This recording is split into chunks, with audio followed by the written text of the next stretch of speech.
Hi parents, I'm Sharon Clark. I'm a first grade teacher here at Liberty School, and we're making this video for you to help your children as they're reading at home. So I'm going to actually show you what we would do during a guided reading group with a new book to help students as they begin to read that book. And of course, the first thing that we would do is talk about the title of the book. The title of this book is Seed, Sprout, Pumpkin, Pie. And then the next thing that we would do is something called a picture walk. I would actually have my students look through all the pictures in the book, because lots of times the pictures can help them figuring out difficult words that they may see as they start to read the book. And then we would kind of walk through the book together and talk about the pictures and also talk about some vocabulary that might be unfamiliar to them. So I'm going to do that with this book. And of course we would start here at the beginning, and we just see a picture of a girl holding a nice big full-grown pumpkin there.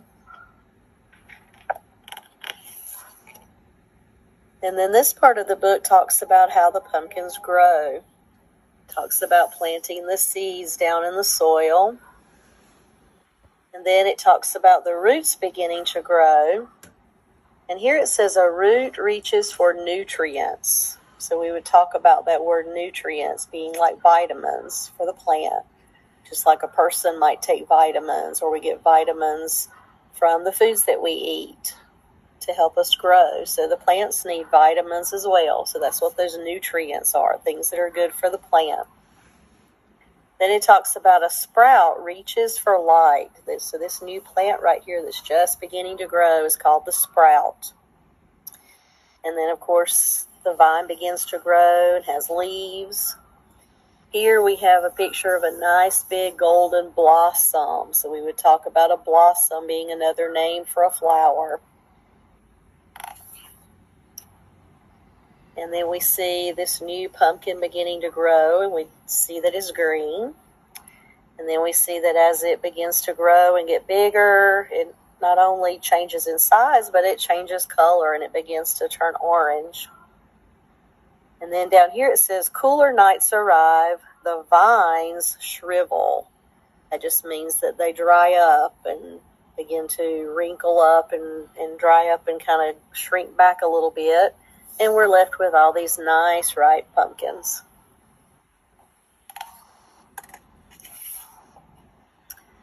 And then we see lots of different kinds of pumpkins here. And it also talks about a pumpkin being a part of the squash family. So if children are familiar with squash, they can see that pumpkins belong to that same food group. And then it talks about how pumpkins come in lots of different colors. They're not all orange. And of course they come in different sizes. Some have a nice smooth skin on the outside, and others will have more of a bumpy skin. And pumpkins can be really tiny. They're very small pumpkins, and some can be really huge. These guys are using them as boats out on the water. They're so big. Then it talks about thumping a pumpkin on the outside, and it sounds like it's hollow on the inside, which means it sounds like there's nothing in there. But actually, there's quite a lot in there. There's pulp, there's seeds. And here in this picture, they've taken the top off the pumpkin, and they're scooping out the pulp and the seeds, and you can see the reaction of the girl in the picture, which is kind of like the reaction I got from my students when we did this in class. And then it talks about how we use pumpkin to make different kinds of foods. Some people make pumpkin bread or pumpkin pies. And of course we just had Halloween, so they can be used to make jack-o'-lanterns. We could even use the pumpkin as a head for a scarecrow.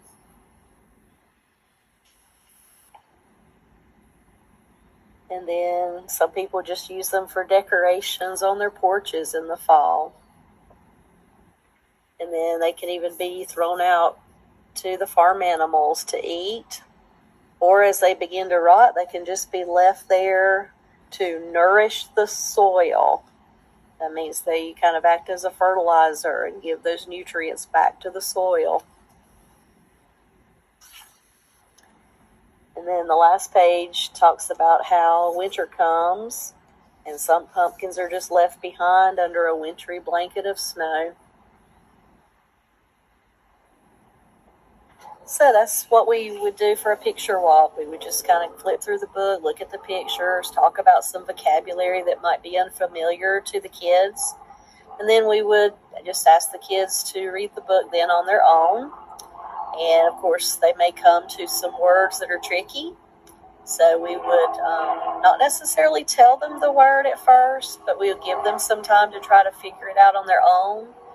Maybe offer some tips to help them figure it out. Do you see a small chunk in the word that you already know?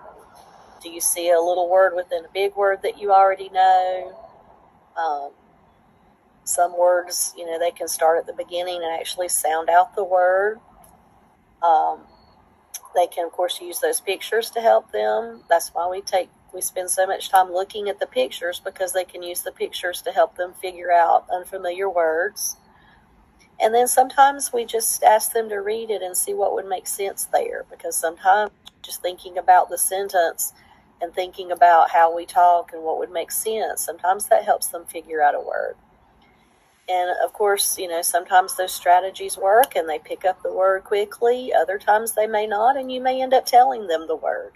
But we always want to give the children a chance to figure those words out on their own before we just tell them the word.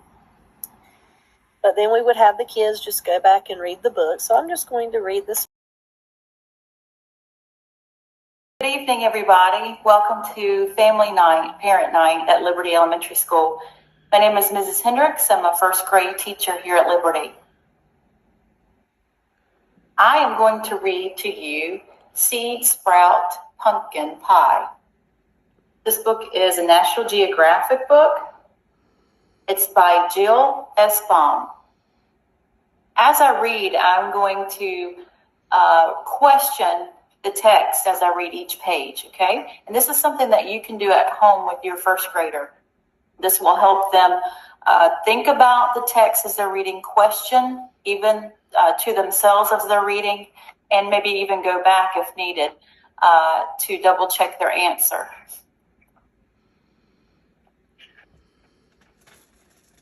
Have you picked your pumpkin? A pumpkin seed is tucked into sun-warmed earth. Spring rains often soften its tough coat. A root reaches for nutrients and a sprout reaches for light. Soon jagged leaves rise from twisty vines wandering in all directions. Now, after your student will read the first page, I would stop and ask questions. A good question might be, tell me what happens at the very beginning whenever you want to grow a pumpkin.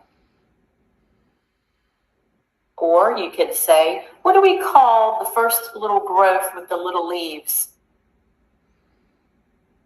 Also, you might ask about the vines. You might say, where do the jagged leaves grow from?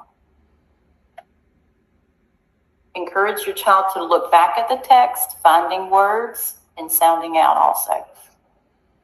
Bees visit golden blossoms, spreading pollen from flower to flower. Here and there, tiny green knobs replace wilted flowers. The knobs change color and slowly swell, growing heavier by the day. Cooler nights arrive and vines shrivel. A good question to ask would be, okay, what replaces the pretty yellow flowers? And what happens to that pretty yellow flower that got replaced? Left behind are pumpkins, pumpkins, pumpkins. Pumpkins are a type of squash. They can be green, red, tan, yellow, white, or even blue. The pumpkins we know best are bright orange. Okay, a great question up to the end of that page would be, Tell me what type of or what colors pumpkins come. There are tall pumpkins, short pumpkins, smooth or bumpy pumpkins. Wee ones, only inches wide, or giants, you can sit inside.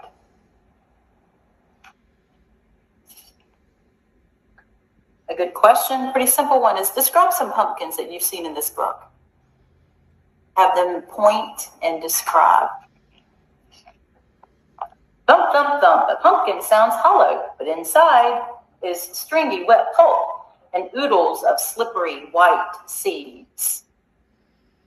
Seeds might be saved to grow next year's pumpkins or dried for a crunchy snack. A great question at the end of this text, at the end of this page, would be, what do we use seeds for? Pumpkin pulp smells sharp and tangy, but can be made into delicious breads, desserts, and soups. Sugar pumpkins go into the spicy pies that we bring to our Thanksgiving table. Okay. Also, you could describe the use of the pumpkin pulp. What do we use pumpkin pulp for? And always have them look back and look at their text. It's not a memory quiz. The end, unless... I'm Miss Fields, first grade teacher here at Liberty Elementary School, and today I want to read you a book called Seed Sprout Pumpkin Pie. And as we're reading, we're going to stop and ask a couple of questions, just like we would if we were reading it as a class right now. Was there something else pumpkins might be used for? So other than cooking, what do you think we could use pumpkins for? Let's read and find out. Oh yes, jack-o'-lanterns. Will you give yours a funny face or a creepy one to send shivers up your back? Will it be the head of a straw-filled scarecrow?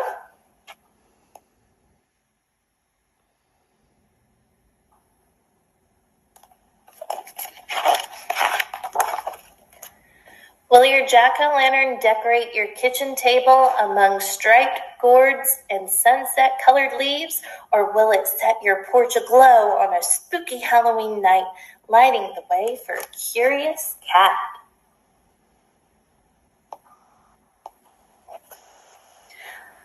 Unused pumpkins are fed to farm animals or left in the field to nourish the precious soil.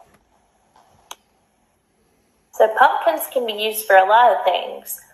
Baking, cooking, decorating, and they can also be used to help out on the farm, the animals and the soil. Awaiting spring under a wintry blanket.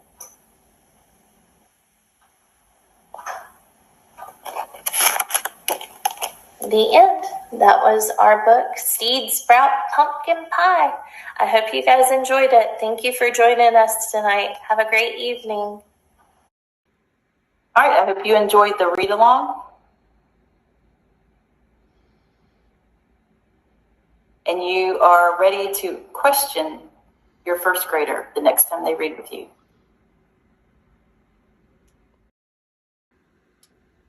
Hi, this is Miss Heston. I hope you enjoyed hearing the book, Seed Sprout Pumpkin Pie. After you've finished reading the book, it's good to look back and ask yourself some questions about the book. If you look at this book, you'll notice that these are actual pictures. And actual pictures means that this is actually a nonfiction story. It's a nonfiction story by National Geographic, which is a big seller of nonfiction books. That means it's a true story if it's nonfiction. You can look at the pictures. Look at this little girl. How is she like you? Have you ever been to a place like this with so many pumpkins? Where is she at? If you said a pumpkin patch, you would be right. What time of year do you think it is? If you said November or fall, you would be right. How did you know that? It didn't say that. Ah, you inferred it because you can inference. That's using what you know and what you read to decide what's happening. You can tell sequence of events from a little seed to a sprout to a vine to a big flower. There's sequence of events in actual nonfiction stories. And it's the life cycle of a pumpkin. There's one more step in the life cycle. That flower becomes a pumpkin. But what happens to all those pumpkins that are left over? I know when we carved pumpkins, those pumpkins did not stay around very long. Some teachers had to put pumpkins in refrigerators just to keep them alive or smelling good for a while. Those pumpkins go pretty bad pretty fast. And they're members of the squash family, and most of the time you eat squash right away after you cut it. And look at all those. How are they alike and how are they different?